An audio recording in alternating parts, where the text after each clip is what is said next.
ତ ପୁଣି ଥରେ ଆଉ ଏକ ଭିଡ଼ିଓରେ ତମ ସମସ୍ତଙ୍କୁ ସ୍ୱାଗତ ଜଣାଉଛି। ହେଲେ ପୂର୍ବେ ଆମେ ଜାଣିଲେ ଯେ ପବିତ୍ର ଲକ୍ଷେ ଧେନୁ ନେଇ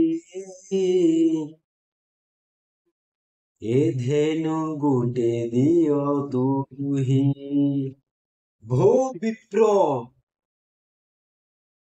ହେ ବିପ୍ର, ହେ ବ୍ରାହ୍ମଣ ବର, ହେ ବ୍ରାହ୍ମଣ ଲକ୍ଷେ ଧେନୁ ନେଇଯାଅ, ଲକ୍ଷେ ଗାଈ ନେଇଯାଅ, କିନ୍ତୁ ଏଇ ଗାଈ ଗୋଟିକୁ ମତେ ଦେଇଦିଅ, ଏଇ ଗାଈ ଗୋଟିକୁ ମତେ ଦେଇଦିଅ ବୋଲି ନୃଗରାଜ କହୁଛନ୍ତି। ଏବଂ ଆଉ କଣ କହୁଛନ୍ତି? ତୁ ମତେ ଅନୁଗ୍ରହ କର, ଉଭୟ ସଙ୍କଟ ଧାର, ନ ଜାଣି କଲି ଏଡ଼େ କର୍ମ, ଭୋ ବିପ୍ର ରଖ ମୋର ଧର୍ମ।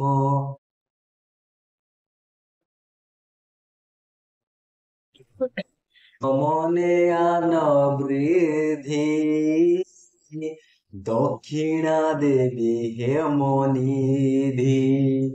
ତାମାନେ କହୁଛନ୍ତି, କଣ କହୁଛନ୍ତି? ତୁ ମତେ ତୁ ମତେ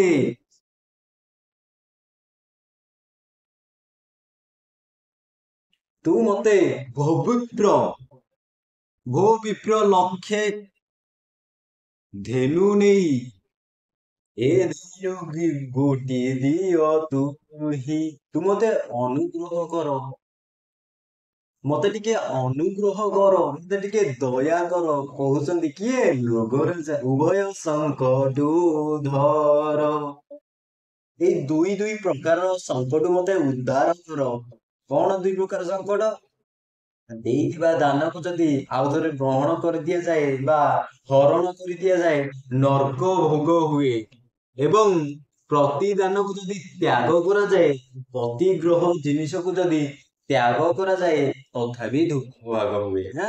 ତାହେଲେ ଏଇଭଳି ଭାବରେ ଯେଉଁ ଉଭୟ ସଙ୍କଟ ଅଛି, ବୁଝିପାରିଲା?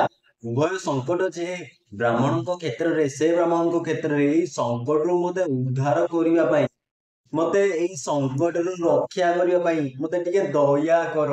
ଏବଂ ଲକ୍ଷେ ଧେନୁ, ଲକ୍ଷେ ଗାଈ ନିଅ ପଛେ, ଏଇ ଗୋଟେ ଗାଈକୁ ମତେ ଫେରେଇ ଦିଅ।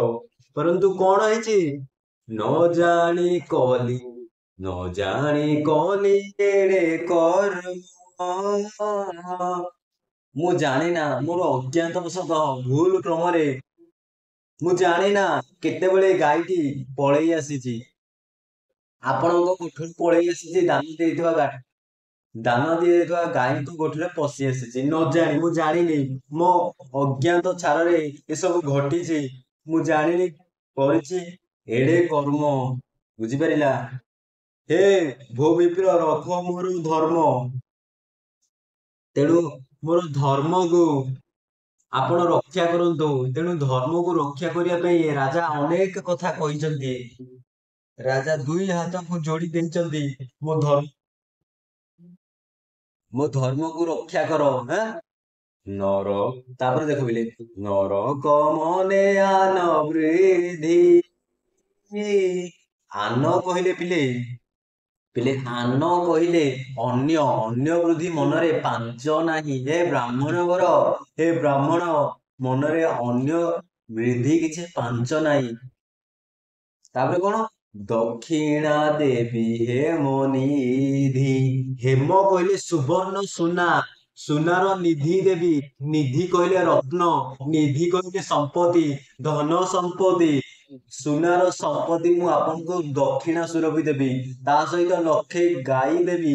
ପରନ୍ତୁ ଏ ଧେନୁ ଗୋଟିକୁ ମତେ ଫେରେଇ ଦିଅ ଏବଂ ଧର୍ମକୁ ରକ୍ଷା କର, ଏବଂ ମୋର ଧର୍ମକୁ ରକ୍ଷା କର। ମତେ ପାପୀ ଭାଗୀ କର ନାହିଁ, ମତେ ପାପ ଭାଗୀ କର ନାହିଁ। ହେ ମତେ ମତେ ଉଭୟ ସଙ୍କଟ ମତେ ରକ୍ଷା କର। ଏହାପରେ କଣ କହୁଛନ୍ତି ବ୍ରାହ୍ମଣ?